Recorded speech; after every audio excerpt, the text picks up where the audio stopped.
What's going on, everyone? Adam here. So I wanted to make this video to kind of show brand new agents what it's like when a client reaches out to me to show a house. You know, let's be honest, a lot of people nowadays are getting auto emails from Zillow and Realtor.com and all these websites. So a lot of our clients reach out to us with a property, they just screenshot and send it to us. So these are kind of the steps I take right when someone sends me a property to kind of prepare my client and get ready for a showing. So we're gonna use one of our properties we have in escrow right now because it makes it easier. So it's listed at $400,000. So if I have a client who's pre-qualified at $400,000, the first thing I'm gonna look at is see if there's an HOA. Reason why I check if there's an HOA, because if their max price is $400,000, and obviously you want to talk to your lender before this, then anything with an HOA or maybe high taxes are going to bump them out of their comfort zone on their payments. So the first thing I'll do is check if there's an HOA. If not, then I'll click over here and check the taxes. Luckily, our property really has no special assessment, so we have the standard tax rate in Riverside County. Then the next thing I'm going to do is go all the way down and check out showing notes. A lot of agents do not read the showing notes. I don't know if they're too lazy or whatever it is, because all my showings use showing time, and I get probably 20 text messages in the last few weeks. Hey, I'd love to set up a showing for 2 o'clock at this property. And I always hit the right back, use showing time. The reason why we use showing time, because that's gonna go straight to the seller. And then the other reason why, it kind of keeps it more organized, so when I can go back and see who showed my property, I have it all in one spot. And the nice thing too about showing time is that it'll automatically send out questionnaires to that agent asking about the property. So helping my seller get a little bit more feedback, right? So then after that, we send it out, schedule the showing, and then we go see it. The one thing that we will also do is that if it's a house that my clients have sent and it's maybe like at a price point that might be a little bit too high for them, or maybe the taxes are a little bit different, or there's an HOA, what I'll do is, to save myself time, is that I'll run the numbers through my mortgage app. Taylor at Modern Lending will always tell me what their interest rates are.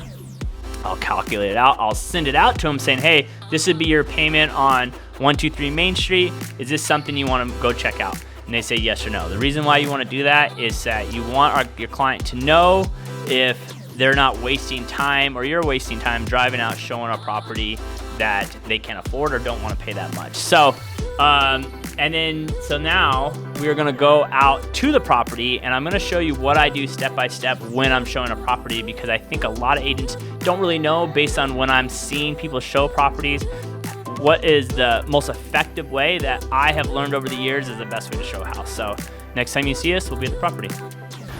All right, so we just got to our listing. So what I do when I'm meeting a client is that the first thing I do really quickly is I run through the property and turn on all the lights, right? And another little thing I do, I don't know why, and it's kind of nasty, I always put toilet seats down. I don't know why, I just hate walking in the bathrooms for my clients to see with the toilets up. Number one thing I hate when I see property photos is when the toilet seats up. So the reason why I run in and turn on all the lights and I don't walk with my clients is because I want to get the property to look in the best light possible.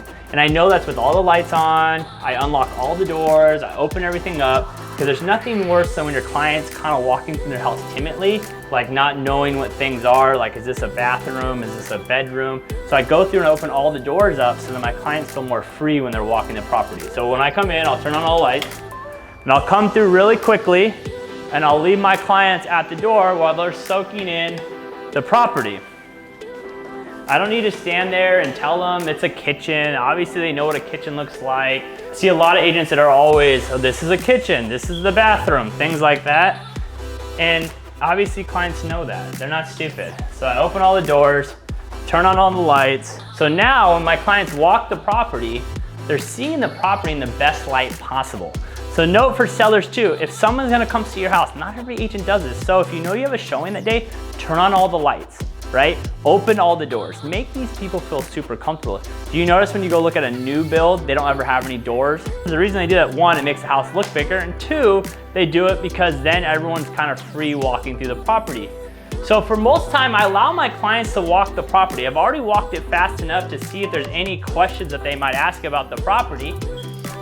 And a standard home like this is a brand new build. There's gonna be no real questions, right? I'll even come back to the back door, and I'll unlock the door, open the door up, so that my clients can move freely through the property, and so they can think about what they're seeing and not thinking, oh, what's going on here? And it makes our clients feel as comfortable as possible.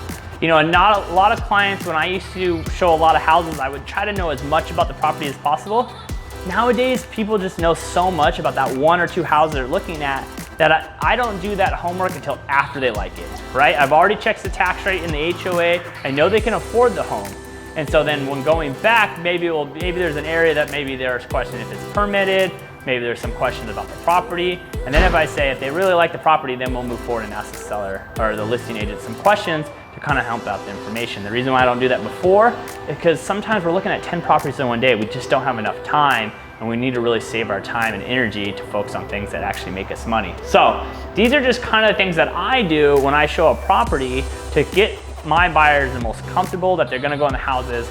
And it's our job as agents to let them know, hey, this is a good house for you, or hey, this is a bad house for you. You have to remember, this is a very scary moment for a lot of buyers, especially if they're young buyers. This is their first time doing it. It's our job to make them feel comfortable on making the right decision. And that's really what comes to our job, because nowadays, their clients are seeing stuff on the internet. We're not really sending them properties anymore. Our job is, when we come into a property, turning all the lights on, making them feel more comfortable, opening all the doors, and then if they do like it, educating them on the right decision that they need to make. Should they come in at asking price? Should they not? Should they ask their closing costs?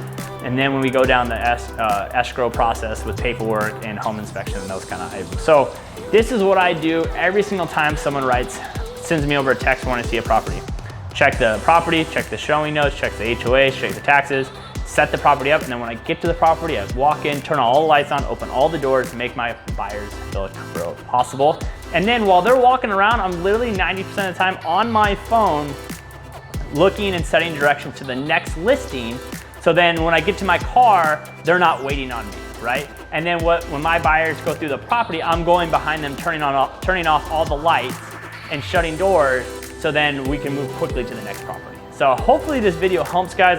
If you want more of these type of videos on, if you're a new agent, what I do on listings, how I prepare for listing appointments, things like that, please let me know, because I think there's a real disservice that's going on with a lot of agents in this market, because for what we're seeing is no one shows showing notes, no one follows up correctly, no one's making the properties look good in the right light, and these are the things that we really need to get paid to do. So hopefully this video helps. Comment below, like it, share it. I really appreciate that, and until next time, peace.